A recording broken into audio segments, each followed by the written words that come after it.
Tsepiso Makwetla winds it down on African World Hour, 9 to 10 p.m.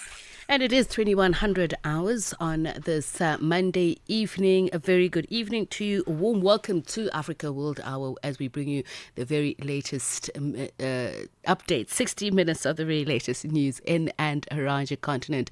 One planet, countless stories. I'd like to say welcome back to myself, but it seems like I'm not quite back. But thank you very much to Innocence Musa for bringing it to the conclusion that we always do, and that is the African perspective. Let's take a look at your top stories this hour.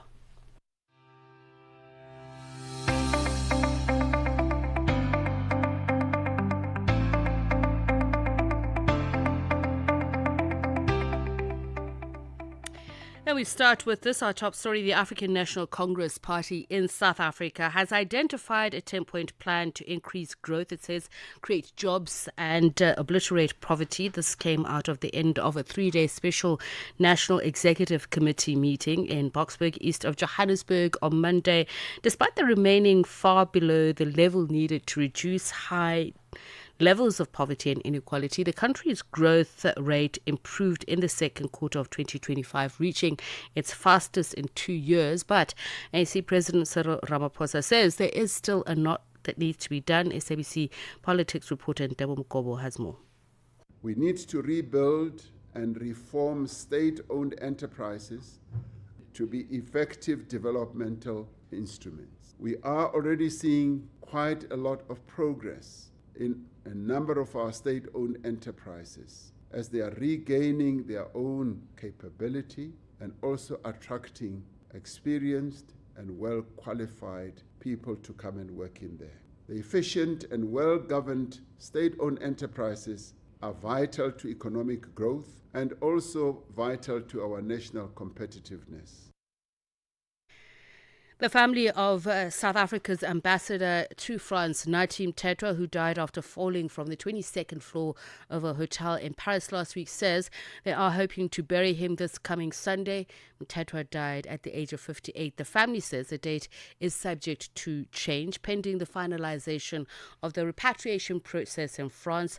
Addressing the media at the family homestead in Kwambonambi on the north coast of KwaZulu-Natal, Tetra's brother Kuhlegani had this to say. There are still too many unanswered questions, but we are focusing on a way forward. They are now focusing on how and when his remains will be brought back. Our plan is to bury him in a dignified manner. We are still waiting for the full report about his death. We were promised that he would be repatriated back home this week. That is why, as a family, we planned this Sunday. But of course, that will be based on whether there are any changes.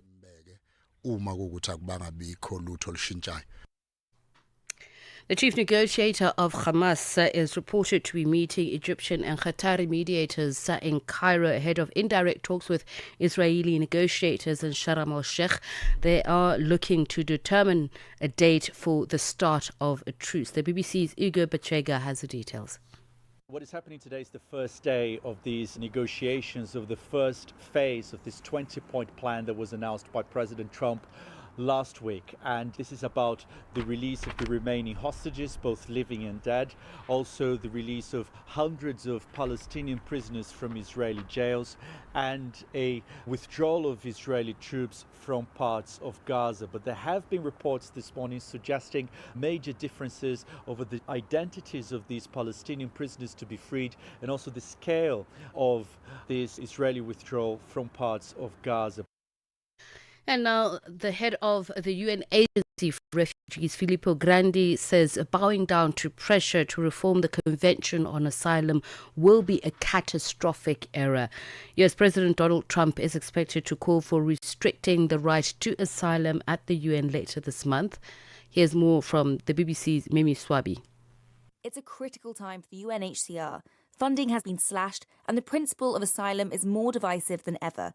US officials have urged other nations to join their campaign to roll back asylum protections, frameworks dating back to after the Second World War.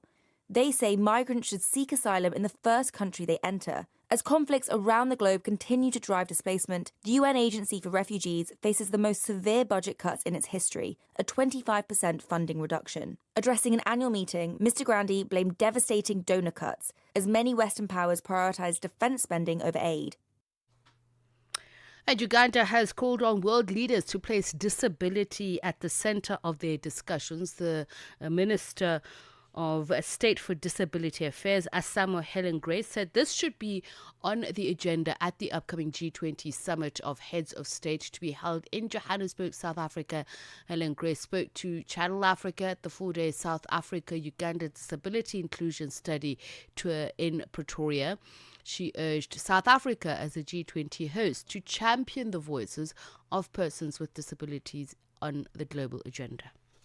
No, I think for me, what I call upon the leaders, South Africa being the leader in G20, is that whenever they discuss issues, they should think about people with disabilities in the agenda, because you can't do all those things of sustainability when you have left a whole population of disabled people out in Africa. And then in the whole G20, I think South Africa could lead to bring our inclusion into the program so that once or the other time, we also have a presentation of people with disabilities in that agenda. That will be the best thing they can do for us. Africa in Business on Channel Africa. The United States was very vocal at the beginning of South Africa's G20 presidency, and this is largely due to strained relations with South Africa at the time, that they were not really keen on participating. Where do they stand right now? The US is planning to take over the presidency of the G20 next year, and our understanding from them is that they intend to continue to do so, and therefore it is quite difficult then to be in a situation where you are not attending deputies' meetings or discussions during our presidency and then to take over the presidency next year. From a finance track perspective, there has been engagement. We've been working on a communique last week and this week here in Zimbabwe. What's important about that is that it's a consensus document. And so all the members in the room have to agree to the language that is used there. And our US colleagues have been part of those discussions and negotiations. Bringing the African markets into your home. Channel Africa, the African perspective. 1 hour, one continent, one voice. Africa World Hour with Tsepiso Makwetla on Channel Africa, the African perspective. At 9:08, we take you back to that story where it says the African National Congress Party in South Africa has identified a 10-point plan to increase growth, create jobs and poverty. That's coming out of a special National Executive Committee meeting in Boksburg, east of Johannesburg on Monday. It saw President Cyril Ramaphosa saying there's still a lot to do in tackling these challenges. Some more from our reporter, South Africa's economic growth outlook has been revised downwards several times. The economy is now projected to grow at around 1% this year, but both economists and politicians agree that more efforts are needed to realize that. And for its part, the ANC has unveiled a 10-point plan to spur growth and create the much-needed jobs, as party president Cyril Ramaphosa explains. The first intervention is to use electricity tariffs and investment in transmission to drive economic activity. This means preferential electricity tariffs for ferrochrome and manganese as well as steel. The second intervention is to accelerate the recovery of our freight and logistics sector. The third intervention is to rebuild our chrome and manganese industries. The NEC resolved that the fourth intervention must be to improve the capacity of the state to manage major projects, to address infrastructure delays due to weak capacity.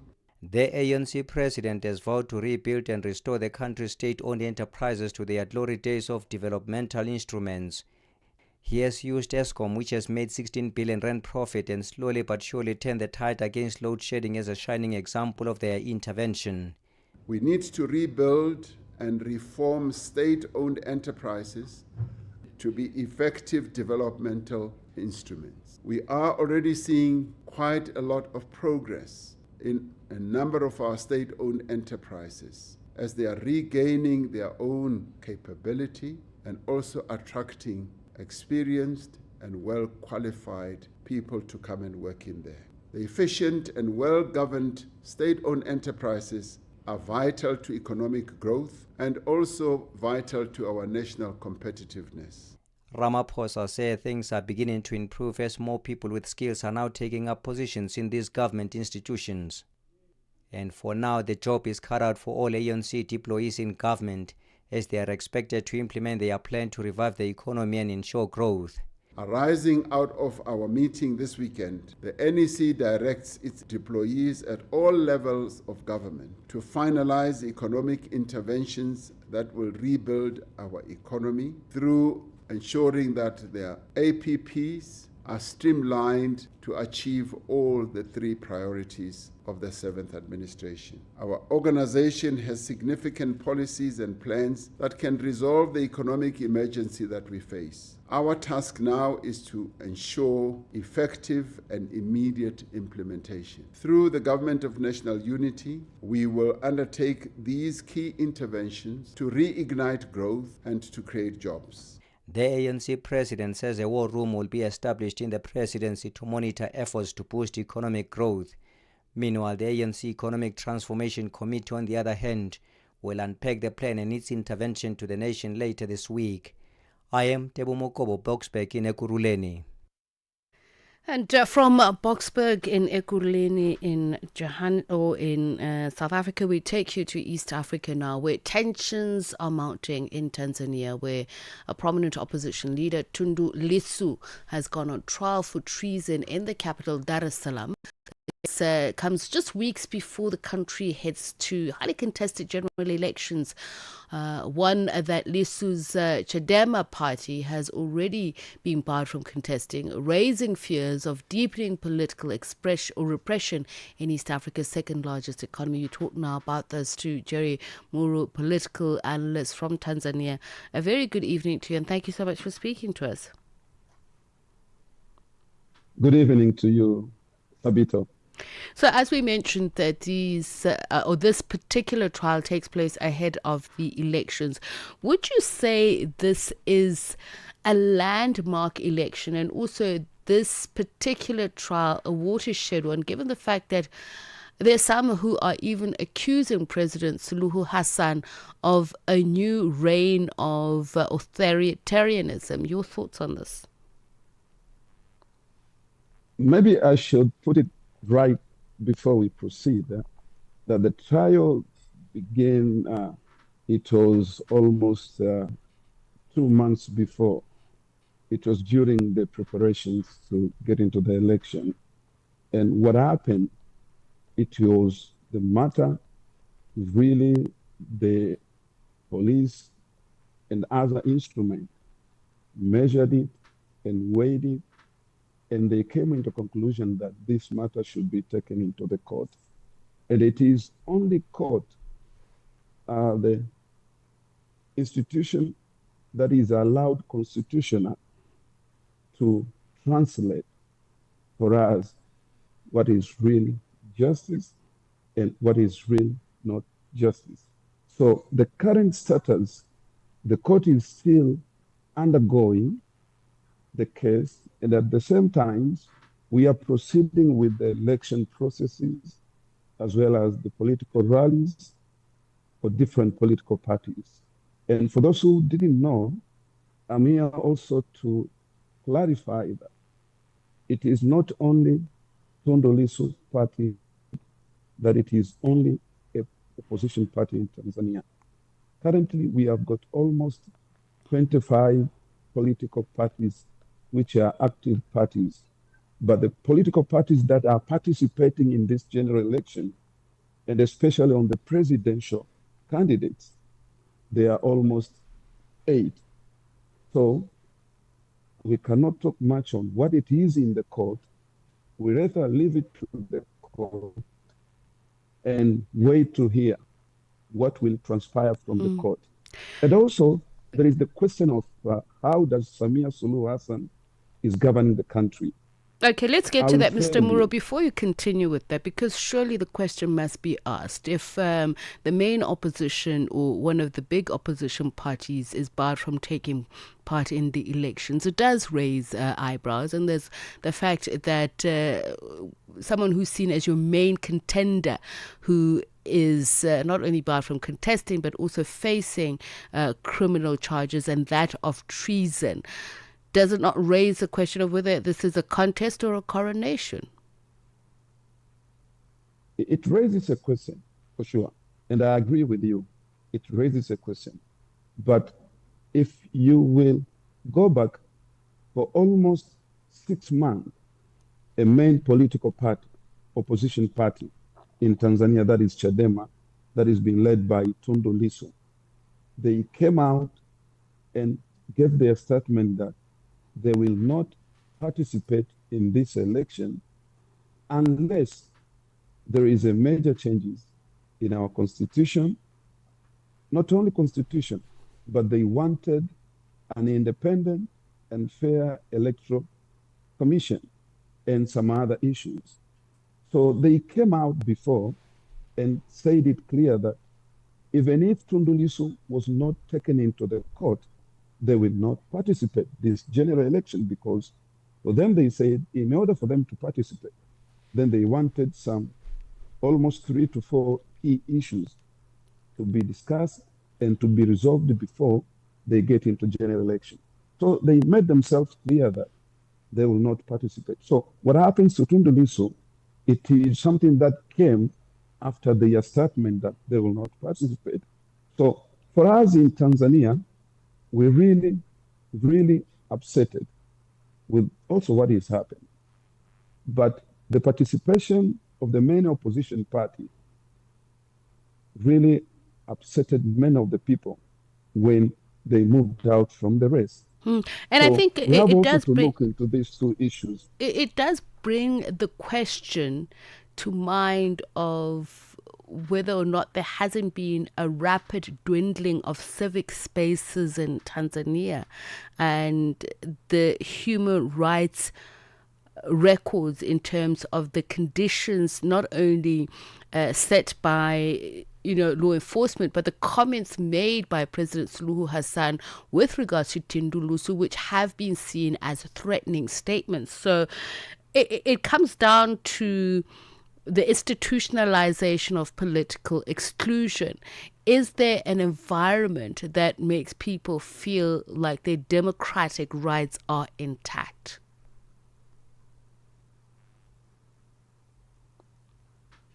To answer your question, there is 2 approaches or 2 school of thoughts. There is one that says it is not that clear that they have created a fair and a competitive grounds for all the parties to meet and do whatever they can do for their political parties. The ground is not fair. There are those people who are saying. And there is another people who are saying, according to the constitution, laws and regulation, there is a grounds, there is a fairness. Now it depends with who is interpreting the situation current. For example, since we started this political campaign, everybody knows during election time, it only comes after 5 years. Now, during these 3 to 4 months of political campaign, party campaigns, party nomination, and whatever that we can say it covers up the whole process. We have seen not only in Tanzania, but in so many countries, especially in East African countries, there are those with power who are struggling to remain in power. And there are those who are struggling to take the powers. Now, that struggle, it has not been that easy, not only in Tanzania. You can take a case from Uganda. Besigye has been held into custody for almost years and years. Look at what is happening in Rwanda. Look at what is happening in Congo.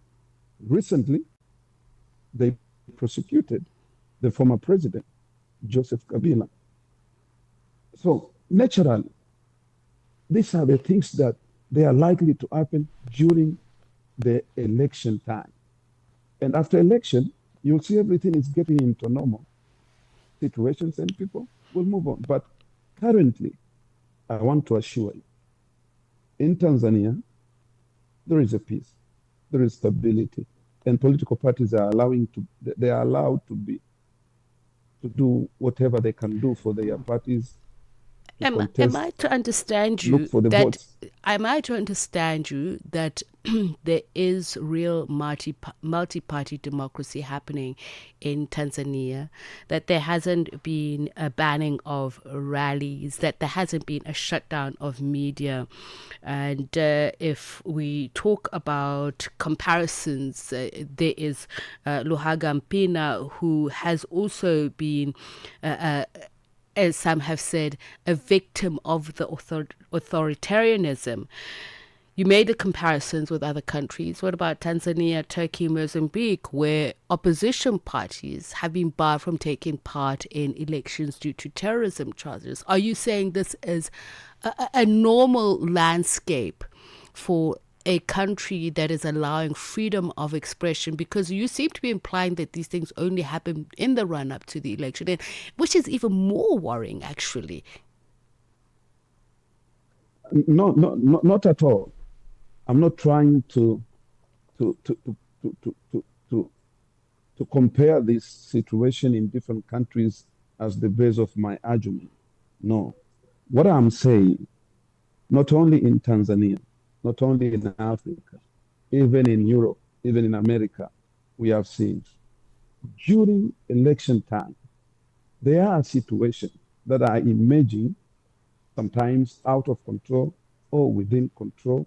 Oh, there is some political games. You know, politics, it's a game of numbers, game of chance, game of creating environments, game of pursuing, game of getting people to follow you. Now, those mechanisms and the instruments that have been used during these elections, look what is happening to Luhaga Mpina, as you have mentioned.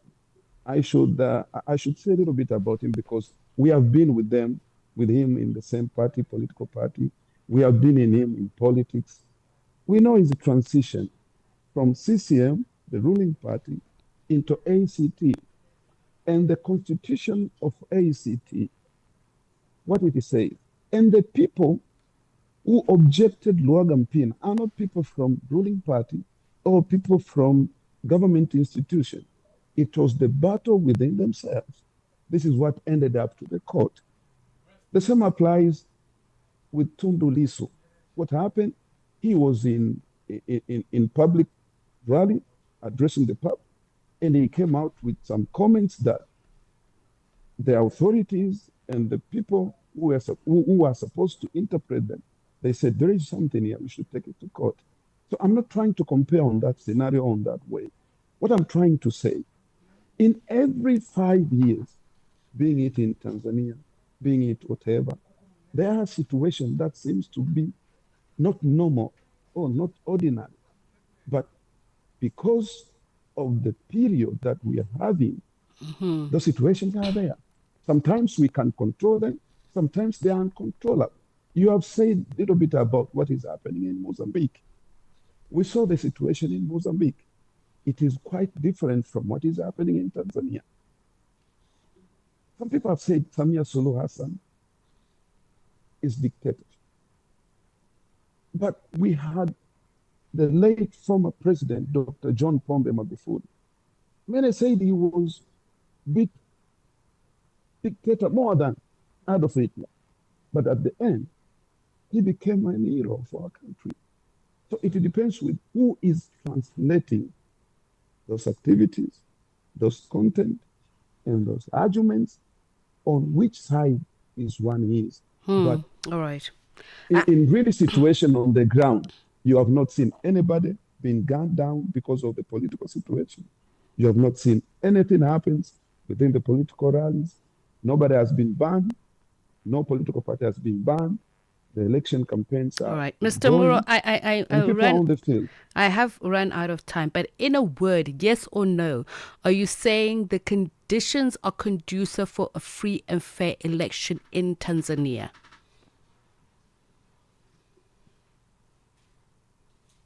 Yes or no? That is a little bit a trap.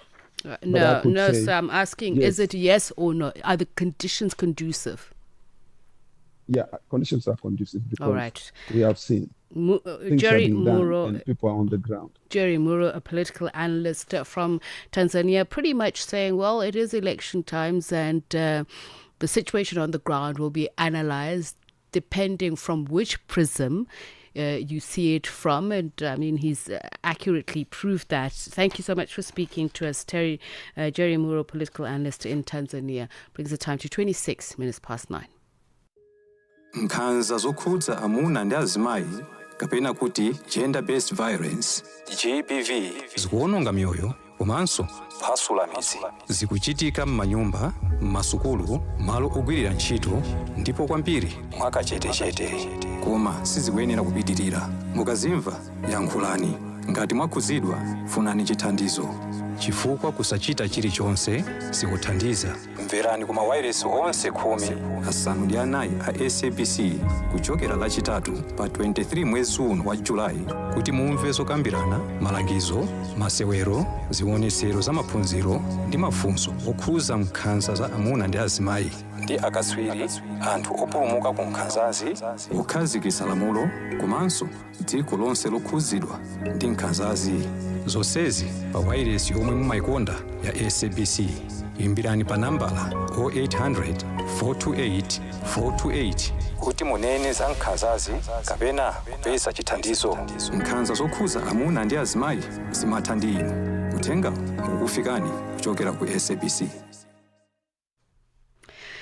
Amachita are through to the knockout round of the FIFA Under-20 World Cup. Be with us this Wednesday at 21:30 100 hours as South Africa's Under-20s face Colombia, streaming live on SABC+.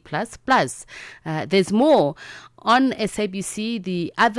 The Under-20 World Cup matches are also streaming live on SABC Plus with selected fixtures on SABC Sports Channel and SABC One.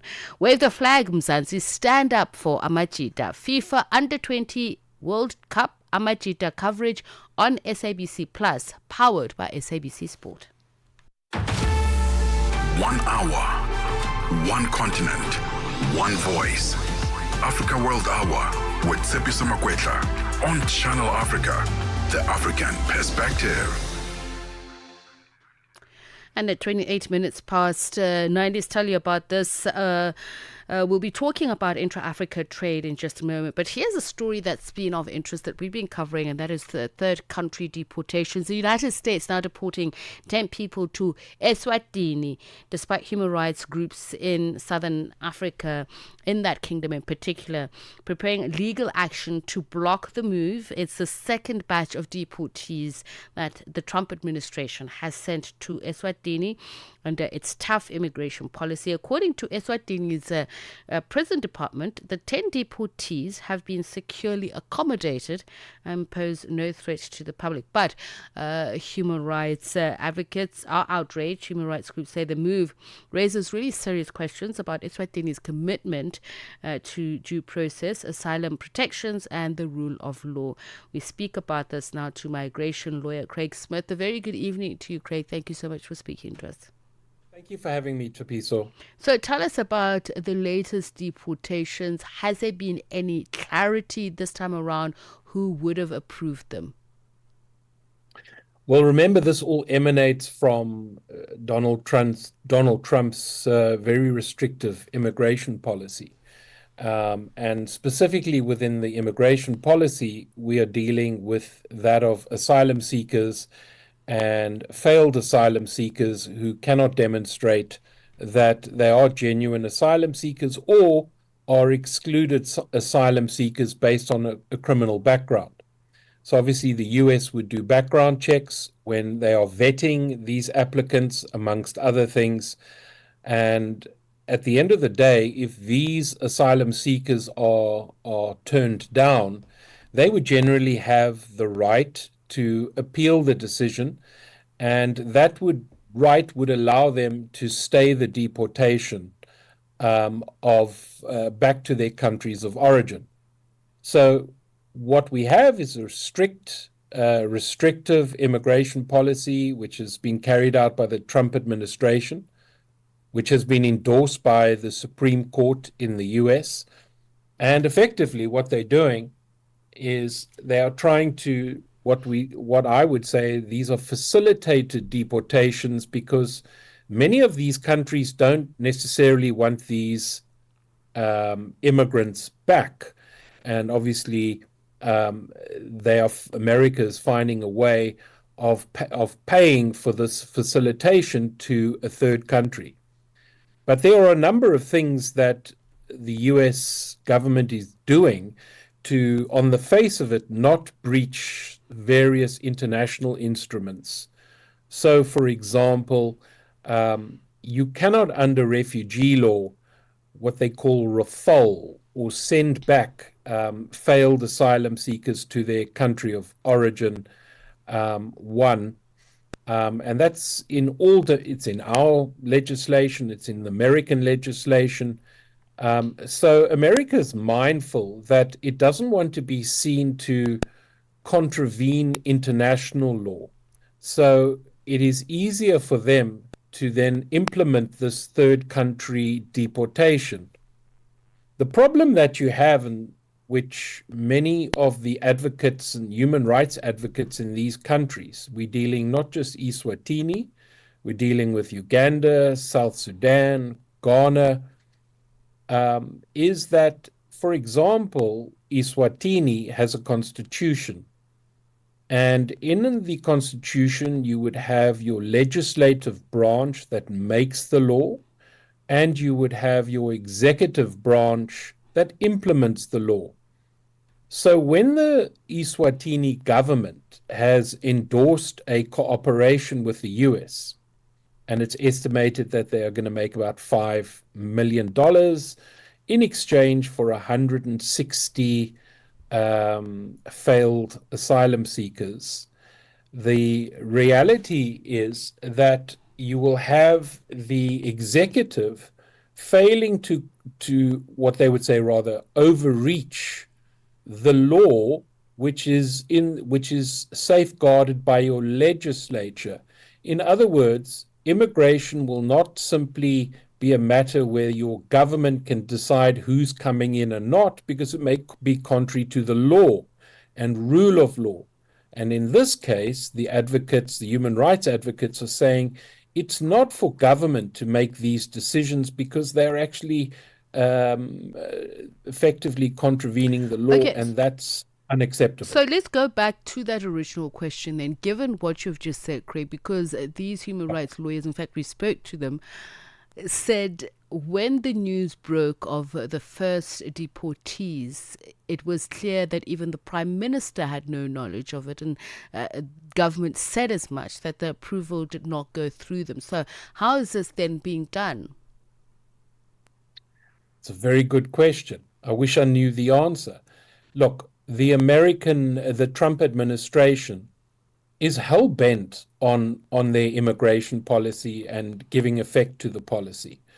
The relationships that are then brought together between Eswatini and America, or all these other countries, a lot of that negotiation is not that transparent. In fact, I don't know if there's any transparency, and it's very difficult to determine or ascertain what the ingredients are, what the terms are of that collaboration between the two countries. I mean, the reality is this, that ordinarily a country would not be wanting to take in criminals from another country when they themselves may be suffering their own issues or have their own poor human rights track record. It is mind-boggling why a country, let's take Eswatini, why would they want $5 million? Could it be the money? Could it be trade terms? Could it be the tariffs? Could it be infrastructural spend? where the government says, well, you know what, we're doing the people of Eswatini, we're doing not a disservice, we're actually making a contribution. But one never knows. I mean, it's not as if the countries have a fantastic human rights record where there's total transparency. So you are going to have these human rights activists who are going to say that what has actually taken place is, well, they would speculate and obviously look at it in its worst possible light that someone's benefiting from this. But whether the people of Eswatini are benefiting is another story. And that leads me to my next question, which, as I was thinking about it, raises the important thing, because you were saying, what would that $5 million be for? And most pointedly, who does it go to? Now, I'm wondering if we're saying Eswatini has obligations under international law, particularly international human rights law and refugee law.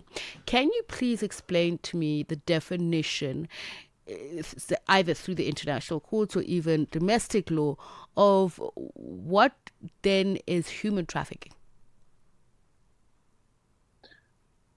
Well, effectively, if you are moving persons into a country against their will and contrary to the laws of those countries, but it doesn't necessarily, just to say, it doesn't have to be human trafficking. It could be any adverse risk to your country that's contrary to national interest. But let's just say it's human trafficking. No country will, on the face of it, openly engage in collaboration with America, or let's just say another party who's seeking to do human smuggling at any price. However, no one knows what the government's agenda is.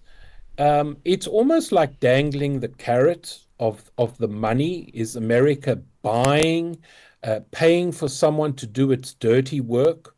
And those countries are vulnerable and susceptible to making deals with Donald Trump and his people.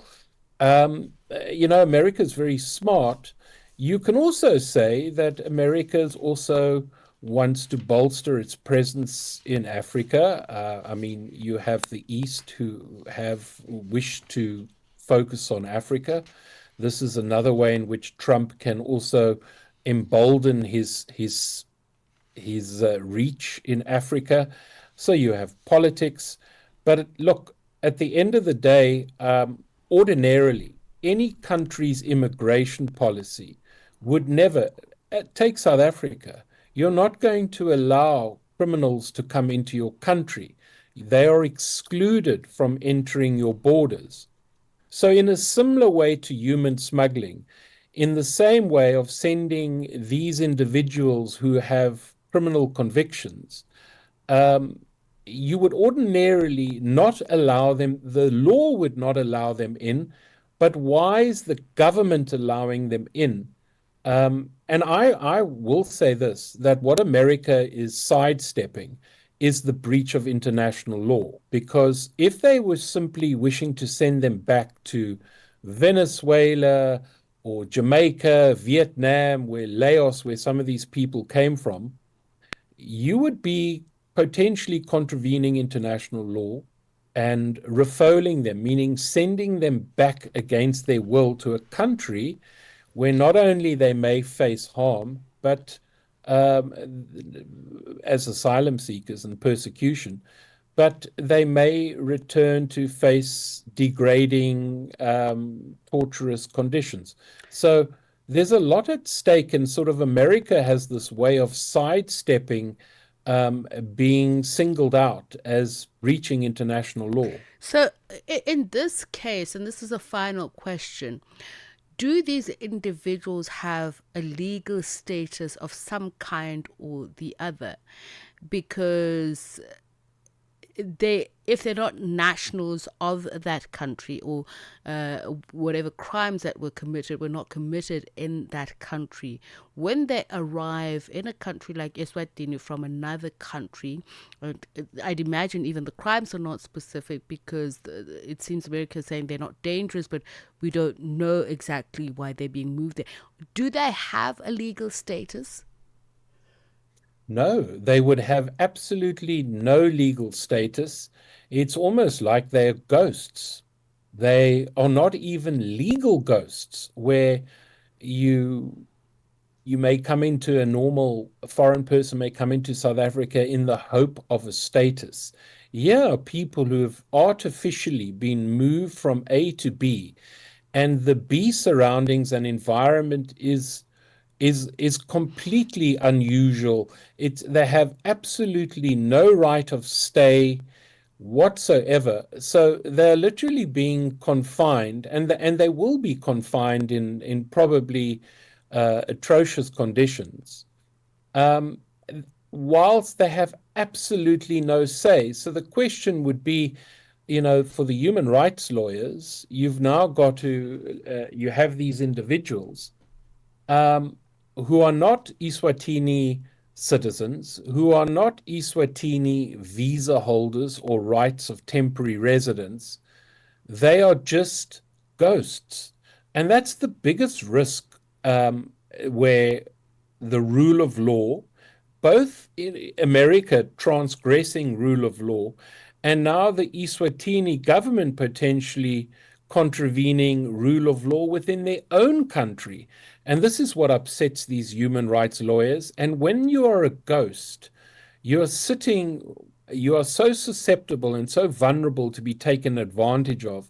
And I think that's the unfortunate, degrading consequence that America has created, because they want to wipe their hands of the matter.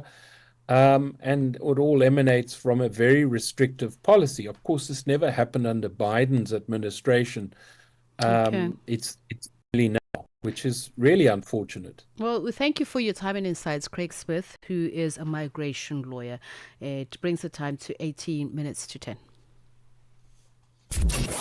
Darubini ya Afrika na I am Henry Shakif. Vita kule imezungumzwa pia DRC, lakini Somalia, Sudani Kusini, kumekuwa kuna vita za hapa na pale. Katika mkutano huu, unadhani hili lingekuwa ni kipaumbele? Ni kipaumbele kikubwa, kama unavyomuona waziri wa sheria wa zamani Yvonne kutoka Namibia alivyozungumza, ni kwamba kwanza inasikitisha watu tunapojikuta kwamba mataifa nje ndio yanashiriki kutupatanisha. Hii inaonyesha hatuaminiani, na pia tumekubali kutumiwa, kwa sababu hawa wanatupatanisha wana ajenda zao, wana kitu wananufaika. Na kama vile wewe ambavyo umezungumza, umekuja hapa kama mwakilishi, na leo ndo mkutano huu na siku tatu, na leo ndo siku ya kwanza, pengine tutegemee nini kupitia mkutano huu? Kitu kikubwa ambacho nataka kujifunza hapa ni namna gani tutarudi nyumbani na kuweka ukaribu, ile bondi kati yetu sisi na wale wanaotuwakilisha. Kusiwe na ukuta, kusiwe na kutoaminiana, na pia wale wanapopewa madaraka wasijisi wamekuwa wakubwa zaidi, kwa sababu wale ni watumishi. Darubini ya Afrika kila Jumatatu hadi Ijumaa kuanzia saa 11 kamili hadi saa 12 kamili jioni majira ya Afrika ya Kati. Hi there. Do you want to elevate your business and give it a voice in South Africa and Africa as a whole? Well, in that case, let Channel Africa make this a possibility. Channel Africa is willing to advertise your business for as little as 30,000 rands or $1,719.18. To get access to these great rates, send all requests to mukwenata@SABC. That's MOKOENATA@SABC. Channel Africa, the African perspective. Amajita are through to the knockout round of the FIFA Under-20 World Cup. So be with us this Wednesday at 21:30 as South Africa's Under-20s face Colombia, streaming live on SABC+. And there's more. Other Under-20 World Cup matches are streaming live on SABC+, with selected fixtures on SABC Sports Channel and SABC 1. Wave the flag, Mzansi, stand up for Amajita. FIFA Under-20 World Cup Amajita coverage on SABC+, powered by SABC Sport. And it is time now for our 2140 feature. And this time we talk about intra-Africa trade. So Africa's future lies not only in exporting raw materials, but in creating value here at home. So we speak to a woman who's making that vision very real. Nontwentle Mchunu is CEO and co-founder of Didau Africa. From crafting premium chocolates to driving trade through SIAFTRA Summit, she's connecting African entrepreneurs, policymakers and markets under the AFCFTA banner. We explore what it really takes for trade across Africa, the opportunities, the barriers and the boldness to make it happen. Nontwentle Mchunu began as a chocolatier, as we mentioned, turning Africa's finest cocoa into a luxury chocolate. Today, through Didau Africa and the SIAFTRA platform, she helps others trade, scale and succeed across the continent. Nontwentle, welcome to Africa World Hour. So our first conversation, I think we somehow got there, and I was fascinated by the story you met at the African Africa Energy Week. Can you see my brain is already... So it was an intense conference, but I was quite fascinated to meet somebody like you at African Energy Week. And just tell me how you made that pivot from making chocolates to saying, I want to form a company that promotes intra-Africa trade. Firstly, good evening to you, Tsepiso, to your listeners and viewers. It's fascinating that radio is now right? A TV channel. So I trained as a chocolatier with a vision to create a premium African chocolate, because cocoa is one of our, in the agricultural space is the biggest export in Africa. So I wanted to create an African premium chocolate to change that picture so that Africans can also participate in the beneficiation of their own raw material. So that's how I started my journey in the chocolate space. But then I soon found out that it's not just chocolate, it's not just cocoa, it's across board. Our minerals or raw materials are only good for export, not local beneficiation, which is something that needs to change, because then as Africans we benefit the least in our own so not then, because you have been in the industry, is it something that's foisted upon us, or is it just the bad decisions that we make? Because then when we get into deals with other countries, as you were saying, I mean, I love the idea, because when we think about chocolate, we say Belgian chocolate is the best, but as you say, the raw material comes from here. Cote d'Ivoire is the biggest producer of cocoa. I think it's structural. We take it for granted that we live in a system that we did not create, and we somehow, because we were free politically, we thought then we are emancipated in also economically. So we didn't take time to understand the structure that we inherited, and to almost reimagine it.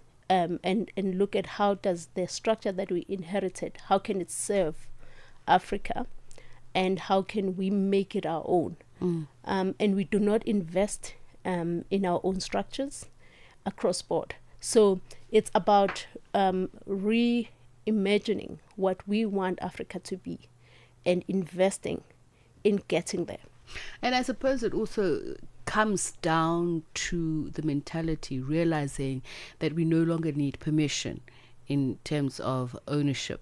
But this is why we have had years and years of negotiations about the African Continental Free Trade Area Agreement, because there are those salient issues when it comes to laws of origin, those complications, and yet we want to say we want to scale up business between African countries. So just tell me about why is it so complex, and also talk to me about moving quality ingredients across borders. What are the complications that you experience that you think are lessons to learn for people who have those ambitions? I think as a continent, we over-negotiate. We do not really drive we want to see. So the complex around the continent is that even the borders that we have, we inherited. It was a meeting with white men around the room who decided that we want to take that part of Africa, you take this one, you take this one. And we now reinforce those barriers. And the AU came with a vision to unite us as Africans. But unfortunately, what did not happen was the messaging for the African child to understand the impact of uniting Africa. So the barriers then are actually sometimes self-imposed. We impose these barriers ourselves because we keep them in place instead of us as Africans from ground up actually to say we do not want to be separated as we are, because there is a case to be proven that a cross-border trade is what is going to get us to a real economic freedom. So tell us about then the CEAFTA summit. How does that help along that vision, including of the remnants of what still needs to be negotiated with the AfCFTA in terms of certification, packaging, logistics, all of those things that are proving to be tough as red tape? So maybe just a little bit of why we do what we do as DIDAO Africa is someone has to do the dirty work, I call it, where you actually get Africans to say, we have to work together.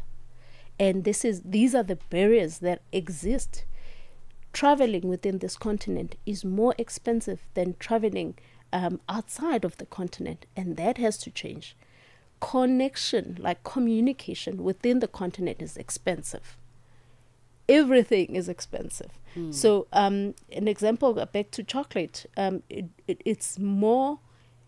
it's cheaper to import from Europe than it would be to buy cocoa from Cote d'Ivoire.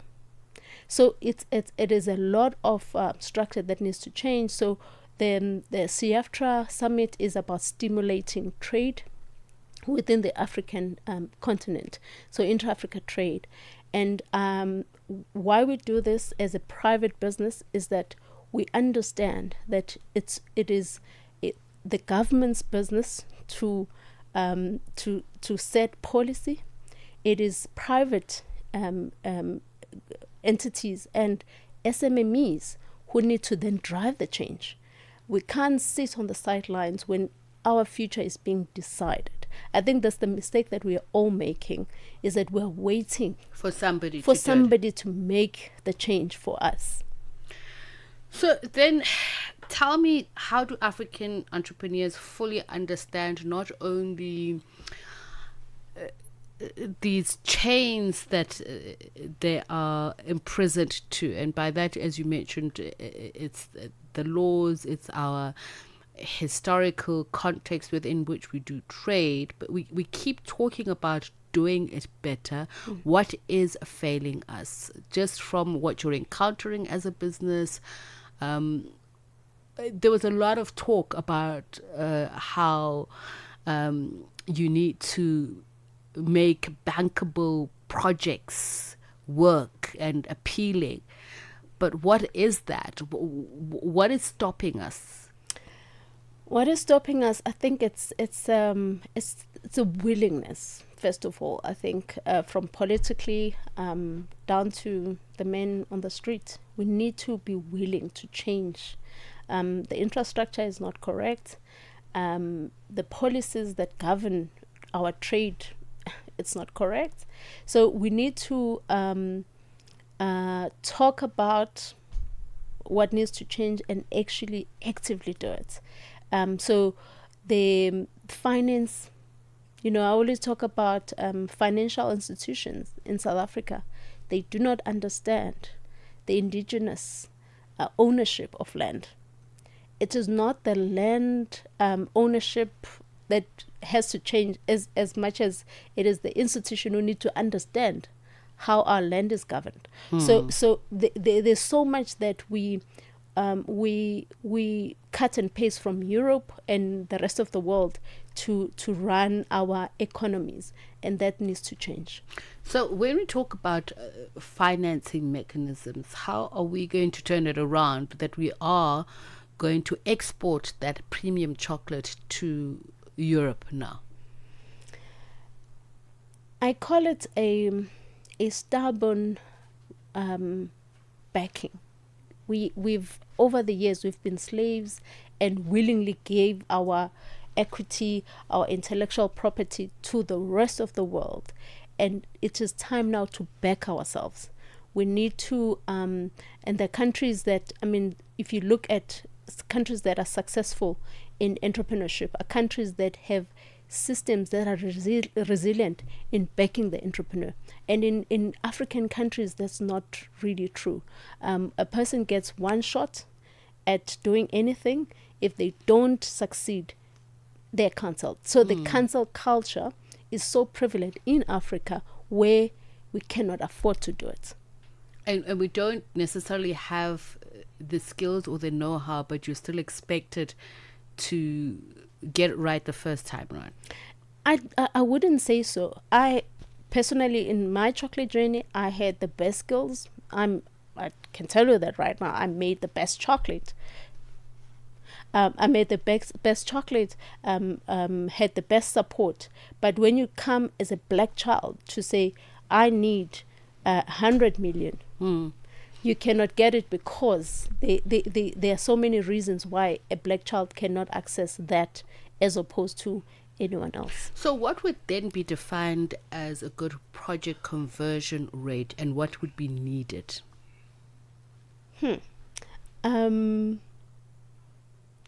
That's a very loaded question.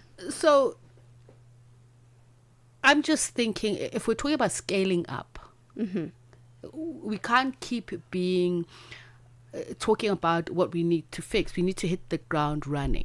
So if we're talking these are bankable projects, what are the metrics? What are the hallmarks of these? So we need to talk about first of all institutions of research that are accessible to entrepreneurs.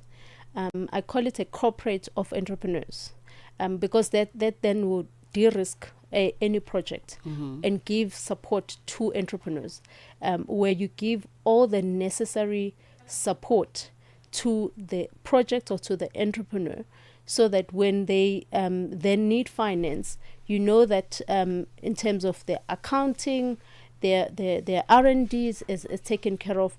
Their standards, because if talk about food, you have to have food standards that you before you supply anyone.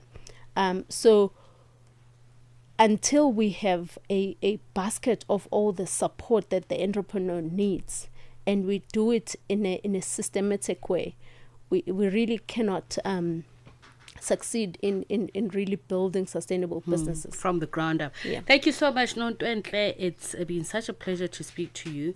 As the AFCFTA takes root, entrepreneurs like Nontoentle Nkunu are proving that Africa's trade story is being rewritten from the ground up, from Ditau Africa to Siafta. She's turning policy into practice. And we're just about a minute away from African Diaries. Shailen Kumana, what are you putting into practice tonight, lady? Ma'am, first of all, I need to vent.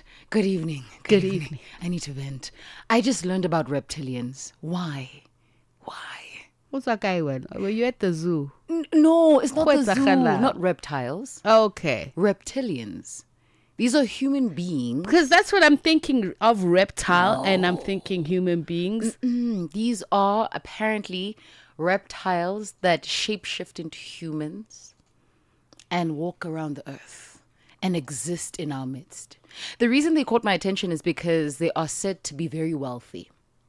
And that's the chat that we're having today. Establishing building wealth. For the most part, a lot of content comes out about how you can make money online, create digital products, sell them on platform X and Y and Z, and then next thing you're a millionaire in 2 seconds. And because they're reptilians? No, they just have knowledge that's beyond the human force. And so they exist in our midst, and you catch them because their eyes flicker. Anyway, that's besides the point. I was just shocked. I was upset. I'm like, the world is coming to an happened? end. Everything is happening at the same time. So I wanted to vent. But what we are going to be talking about today is wealth, establishing wealth, new forms and ways on which we can establish wealth. I think for the most part, we think traditionally, right? I need to work hard, be inside the office. But maybe not. Maybe online is the way forward. Gen Zs are punting that a lot. We see creators such as Iman Ghazi punting that a 3-day course and 72 hours. And listen, you're making $800,000 US.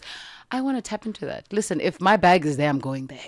Do you know there's that interesting ad? I don't know if it's Pineapple or whatever, but it's this guy who is talking about traders. And I love the way it ends because he says, you invest in this course and teaches you how to make money, only to learn that the people who make the money are people who are teaching you how to make the money, but they don't actually make the money. Oh, don't. So basically, stop causing yourself to death. Like, just go get the bag. All right, Shayla, thank you very much. Shayla and Dukumana coming up with African Diaries from Africa World Hour. That's it from tonight.